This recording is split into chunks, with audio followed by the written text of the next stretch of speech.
Molecular basis of inheritance.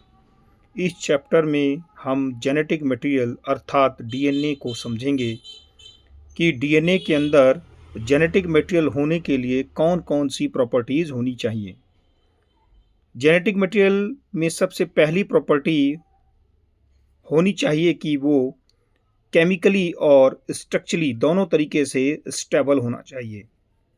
Second property, उसके अंदर replication की क्षमता होनी चाहिए। उसके अंदर स्लो म्यूटेशन होना चाहिए ताकि इवोल्यूशन अच्छे से हो पाए, इवोल्यूशन में हेल्प मिल पाए। Able to express itself in the form of Mendelian character, और वो अपने आप को as a Mendelian character represent कर पाए।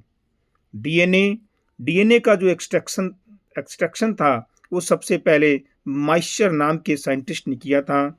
उन्होंने आउल सेल से इसे प्राप्त किया था और इस को न्यूक्लिन नाम दिया। इसके बाद इस न्यूक्लिन की केमिकल संरचना, केमिकल स्ट्रक्चर की जानकारी अल्टमान ने दी। उन्होंने बताया कि जो डीएनए होता है या न्यूक्लिन है वो एक एसिडिक नेचर का होता है और उसे इन्होंने नाम दिया फिर न्यूक्लिक एसिड का। स्टूडेंट्स, न्यूक्लिक एसिड दो तरीके का होता है, एक डीएनए, दूसरा आरएनए। डीएनए का पूरा नाम डीऑक्सी राइबो न्यूक्लिक एसिड और आरएनए का पूरा नाम ribo nucleic acid. Student, what is genome? Genome क्या होता है? Genome is the complete set of chromosomes और the gene present in an organism. किसी भी ऑर्गेनिज्म के अंदर उपस्थित जीन के कंप्लीट सेट को ही हम जीनोम कहते हैं। मान लीजिए कि जैसे ह्यूमन बींग्स के अंदर 46 क्रोमोसोम्स होते हैं तो उसे हम क्या कहेंगे? उन्हें जीनोम कहेंगे और वो कंडीशन कहलाएगी डिप्लॉइड। जबकि हाफ जीनोम को हम हैप्लॉइड कहते हैं।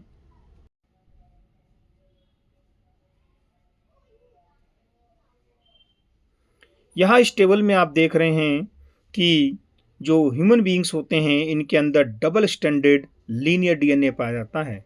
और यदि बेस पेयर्स की बात करें तो 3.3 इंटू 10 की पावर 9 बेस पेयर्स होते हैं।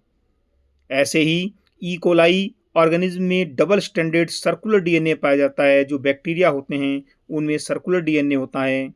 और नंबर ऑफ न्यूक्लियोटाइड्स देखें तो 4.6 इंटू 10 की पावर 6 बेस पेयर होते हैं।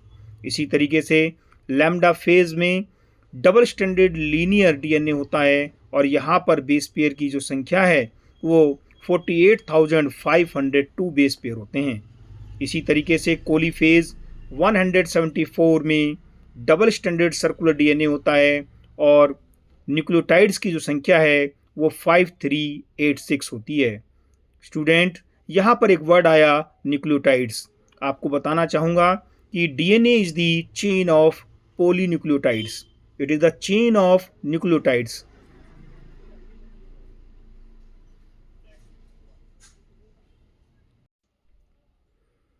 Students, number of nuclear egg cell in human being. जो ह्यूमन बींग्स होते हैं उनकी एग सेल हैप्लॉइड होती है और यदि उसके अंदर टोटल नंबर ऑफ न्यूक्लियोटाइड्स हम जानना चाहते हैं तो पहले देखिए कि 1 बेस पेयर जो होता है वो 2 बेसिस के बराबर होता है। और यहाँ पर ह्यूमन बींग्स में 3.3 इंटू 10 की पावर 9 बेस पेयर होते हैं और न्यूक्लियोटाइड्स की संख्या निकालने के लिए आपको इसमें 2 का मल्टीप्लाई करना है। 6.6 इंटू 10 की पावर 9 बेस पर न्यूक्लियो 6.6 इंटू 10 की पावर 9 बेसिस हो जाते हैं।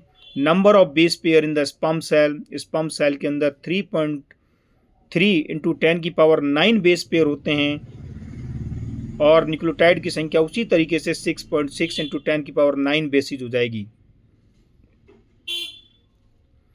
Number of nucleotides in a hair cell के अंदर, क्योंकि वो डिप्लॉयड होता है इसीलिए यहाँ पर 3.3 इंटू 10 की पावर 9 मल्टीप्लाई 2 कर देंगे और न्यूक्लियोटाइड्स की संख्या 13.2 मल्टीप्लाई 10 की पावर 9 बेस पेयर आती है। तो इस प्रकार से हम नंबर ऑफ न्यूक्लियोटाइड्स किसी भी जीनोम के अंदर, किसी ऑर्गेनिज्म के अंदर इस कैलकुलेशन को कर करके बता सकते हैं।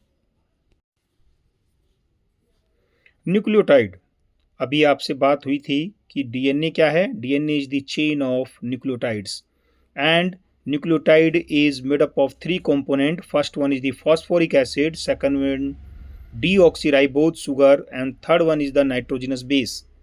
Again, अगर हम बात करें डीऑक्सीराइबोज सुगर और नाइट्रोजनस बेस, तो इन दोनों को मिलाकर के हम कहते हैं न्यूक्लियोसाइड।